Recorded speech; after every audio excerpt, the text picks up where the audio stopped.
அனைவருக்கும் வணக்கம். பொதுவாகவே ஐஏஎஸ் ஆஸ்பிரன்ஸ் எக்ஸாமினேஷன் ப்ரிப்பேர் பண்ணுறதுக்கு முன்னாடியும் சரி, ப்ரிப்பேர் பண்ண ஆரம்பித்ததுக்கப்புறமும் சரி, ஒரு பெரிய பயத்துலேயும் குழப்பத்துலேயும் இருப்பாங்க. இன்றைக்கி நிறைய ஆஸ்பிரன்ஸ் இப்படி தான் இருக்காங்க. இதை பற்றி பலமுறை நான் ஏற்கனவே பேசியிருக்கேன். இதற்கு முக்கிய காரணம் என்னென்னு பார்த்தீங்கன்னா, எக்ஸாமினேஷனுடைய நேச்சரை பற்றி இன்னும் நிறைய ஆஸ்பிரன்ஸ் சரியாக புரிஞ்சுக்கல. அதை தாண்டி கடந்த ஒரு 10 வருஷமாக இன்டர்நெட் ஐஏஎஸ் எக்ஸாமுக்கு ஒரு முக்கியமான லேர்னிங் பிளாட்ஃபார்ம் ஆயிடுச்சு. இதில் நிறைய ரிசோர்ஸஸ் இருக்குது, எக்ஸாமினேஷன் சம்பந்தமாக நிறைய இன்ஃபர்மேஷன் இருக்குது. அப்போ இன்டர்நெட்னு வரும்போது நல்ல விஷயங்கள் இருக்குது, இல்லைன்னு சொல்ல. அதே நேரத்தில் இன்னொரு பக்கம் பார்த்தீங்கன்னா நிறைய நெகட்டிவ்ஸும் அதில் இருக்குது. ஓவர்லோட் ஆஃப் இன்ஃபர்மேஷன் இருக்குது. எக்ஸாமினேஷனை பற்றி நிறைய விடயங்கள் அங்கே ஸ்ப்ரெட் ஆகிருக்கு. இப்போ ஸ்டூடெண்ட்ஸ் என்ன பண்ணுறாங்கன்னா, எது நிஜம் அப்படின்னு அவங்க உணராமல் டைரெக்டாக இன்டர்நெட்டுக்கு போய் அங்கே என்னெல்லாம் இருக்கோ அதெல்லாம் பார்க்குறாங்க. எக்ஸாமினேஷன் சம்பந்தமாக என்னெல்லாம் சொல்லப்படுதோ அது எல்லாத்தையும் லிசன் பண்ணுறாங்க.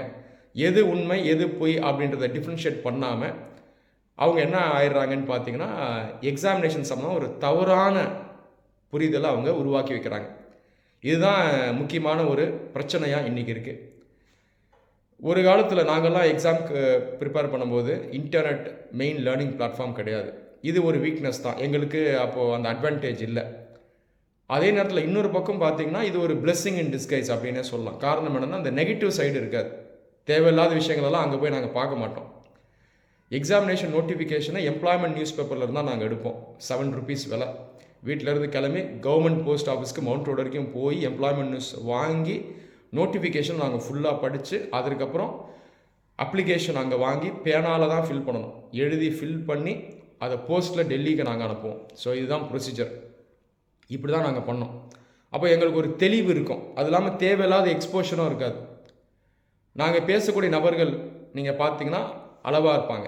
நிறைய பேர்கிட்ட பேச மாட்டோம். பேசுகிறவங்க யாருன்னு பார்த்தீங்கன்னா ஆல்ரெடி செலக்ட் ஆன சில பேராக இருப்பாங்க, அல்லது எக்ஸாமினேஷன் ப்ரிப்பரேஷனில் ஓரளவுக்கு நல்ல எக்ஸ்பீரியன்ஸ் உள்ளவங்க, மெயின்ஸ் எக்ஸாம் எழுதுகிறவங்க, இன்டர்வியூ போயிட்டு வந்தவங்க. இவங்க பர்சனலாக எங்களோட பேசி ஷேர் பண்ணுவாங்க. இந்த மாதிரி ஒரு இன்ட்ராக்ஷன் தான் இருக்கும். அப்போ பார்த்தீங்கன்னா இந்த குழப்பம் பயம் எங்களுக்கு இருக்காது. சரி, இப்போ இன்றைக்கி இருக்கிற ஸ்டூடெண்ட்ஸ் நான் சொன்னது போல் இந்த இன்டர்நெட் அடிக்ஷனில் இன்றைக்கி மாட்டியிருக்காங்க. ஒரு டீச்சராக நான் எல்லா ஸ்டூடெண்ட்ஸ்க்கும் அட்வைஸ் பண்ணுறது என்ன அப்படின்னா, தயவு செய்து நீங்கள் எது நிஜம் அப்படின்றத உணருங்க. எக்ஸாமினேஷனுடைய நேச்சரை நீங்கள் புரிஞ்சுக்கணும். இதற்கு முதல்ல நீங்கள் என்ன பண்ணணும்னா, எக்ஸாமினேஷனுடைய நோட்டிஃபிகேஷனை ஃபுல்லாக படிக்கணும். இன்றைக்கி 90% ஸ்டூடெண்ட்ஸ் இதை பண்ணுறது கிடையாது. என்னால் உறுதியாக சொல்ல முடியும்.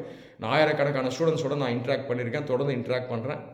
இன்றைக்கி ஸ்டூடெண்ட்ஸ் எல்லோரும் நல்லா படிச்சிருக்காங்க. ஒரு காலத்தில் இருந்ததை கம்பேர் பண்ணும்போது இன்றைக்கி ஹையர் எஜுகேஷன் பார்த்திங்கன்னா இன்னும் டெவலப் தான் இருக்குது.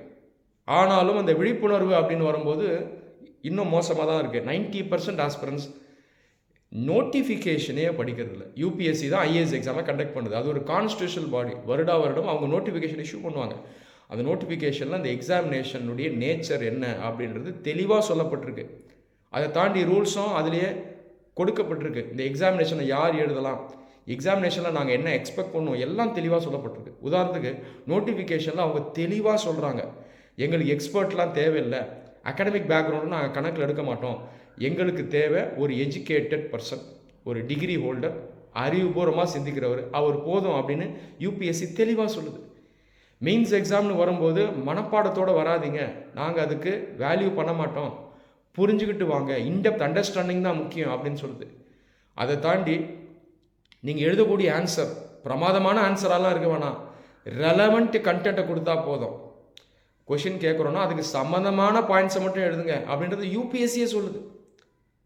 அதை தாண்டி இன்டர்வியூ அப்படிங்கிறது உங்கள் பர்சனாலிட்டியை தான் நாங்கள் டெஸ்ட் பண்ணுறோம், உங்கள் நாலேஜ் அதுக்கு முன்னாடியே டெஸ்ட் பண்ணிட்டோம், ப்ரிலிம்ஸ் மெயின்ஸில் பண்ணிட்டோம் அப்படிங்கிறதையும் யூபிஎஸ்சி சொல்லுது. அப்போ யூபிஎஸ்சியே கிளியராக இந்த எக்ஸாமினேஷன் என்ன அப்படிங்கிறத தன்னுடைய நோட்டிஃபிகேஷனில் சொல்லுது. யூபிஎஸ்சி ஒரு கான்ஸ்டிடியூஷனல் பாடி. அப்போ பிரச்சனை எங்கே ஆரம்பிக்குதுன்னா, நாம் நிஜத்தை நம்புறதுக்கு ரெடியாக இல்லை, நோட்டிஃபிகேஷனை கூட எடுத்து படிக்கிறதுக்கு ரெடியாக இல்லை. அதுக்கு பதிலாக நம்ம என்ன பண்ணுறோம், இன்டர்நெட்டுக்கு போயிடுறோம். அங்கே யார் எது சொன்னாலும் அதை பிளைண்டாக நம்புகிறோம். 30 வயசுக்கு மேலே போயிட்டால் செலக்ட் பண்ண மாட்டாங்க, சவுத் இந்தியாவிலேருந்து போனால் மார்க் கம்மியாக வரும், தமிழ் லிட்ரேச்சர் எடுத்துக்கிட்டால் மார்க் அதிகமாக வரும், மற்ற ஆப்ஷனில் எடுக்கக்கூடாது. இந்த மாதிரி நிறைய மித்ஸ் ஸ்ப்ரெட் ஆகிருக்கு இன்டர்நெட்டில். நீங்கள் அந்த பக்கம் போனீங்கன்னா இன்னொரு உலகத்துக்கு போயிடுவீங்க. நான் சொல்கிறத பாசிட்டிவாக புரிஞ்சுங்க, உங்கள் நல்லதுக்காக நான் சொல்கிறேன். இன்டர்நெட்டை யூஸ் பண்ண வேணாம்னு சொல்லலை, தாராளமாக யூஸ் பண்ணலாம், யூஸ் பண்ணணும் சில விஷயங்களுக்கு, அதை நானே அட்வைஸ் பண்ணுவேன். ஆனால் நம்ம எதை பார்க்குறோம், எதை லிசன் பண்ணுறோம் அப்படிங்கிறது ரொம்பவே முக்கியம். எக்ஸாமினேஷனுடைய நேச்சரை கரெக்டாக புரிஞ்சுக்கிட்டு எக்ஸாமினேஷனுடைய ப்ரிப்பரேஷன் பிளான் படி தான் நீங்கள் படிக்கணும். அதை தாண்டி ஒரு சில சப்ஜெக்ட்ஸில் ஒரு சில டாபிக்ஸ்க்கு நீங்கள் கண்டிப்பாக இன்டர்நெட்டை ரெஃபரன்ஸ்க்கு யூஸ் பண்ணலாம். ப்ரீவியஸ் இயர் கொஷின்ஸ் எல்லாம் அதுலேருந்து டவுன்லோட் பண்ணலாம். ஒரு சில முக்கியமான வெப்சைட்ஸில் நீங்கள் சில டாபிக்ஸை படித்து நோட்ஸ் எடுக்கலாம். இதுக்கெல்லாம் கண்டிப்பாக இன்டர்நெட் ரொம்ப ஹெல்ப்ஃபுல்லாக இருக்கும். அதை தாண்டி கரண்ட் அஃபேர்ஸ்க்கும் ஒரு சில டாபிக்ஸ்க்கு நீங்கள் இன்டர்நெட்டை ரெஃபர் பண்ணலாம்.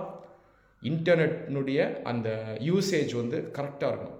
இன்டர்நெட் உங்களுக்கு சர்வ் பண்ணணும், நீங்கள் அதுக்கு அடிமையாக இருக்கக்கூடாது. டெக்னாலஜி உங்களுக்கு அடிமையாக இருக்கணும். நீங்கள் டெக்னாலஜிக்கு அடிமையாகிட்டிங்கன்னா அது ஒரு பெரிய கஷ்டமாக போயிடும். எனவே தயவு செய்து யூபிஎஸ்சி நோட்டிஃபிகேஷன் எடுத்து படிங்க. யூபிஎஸ்சி சிலபஸ் மாறாமல் இருக்குது லாஸ்ட் 12 இயர்ஸாக. அடுத்த வருஷம் நீங்கள் எக்ஸாம் எழுத போகிறீங்க அப்படின்னாலும் போன வருஷத்தினுடைய நோட்டிஃபிகேஷனே நீங்கள் எடுத்து படிக்கலாம். பெருசாக மாற்றமே இருக்காது சொல்லப்போனால். நோட்டிஃபிகேஷன் எடுத்து படிங்க. அப்போ தான் இந்த பயம் போகும், குழப்பம் இருக்காது, தெளிவு வரும், உங்களால் கரெக்டாக படிக்க முடியும். இனி நீங்கள் நோட்டிஃபிகேஷன் எடுத்து படித்து எக்ஸாமினேஷனை ப்ராப்பராக அப்ரோச் பண்ணுவீங்க அப்படின்னு நம்புகிறேன். Wish you all the best. நன்றி.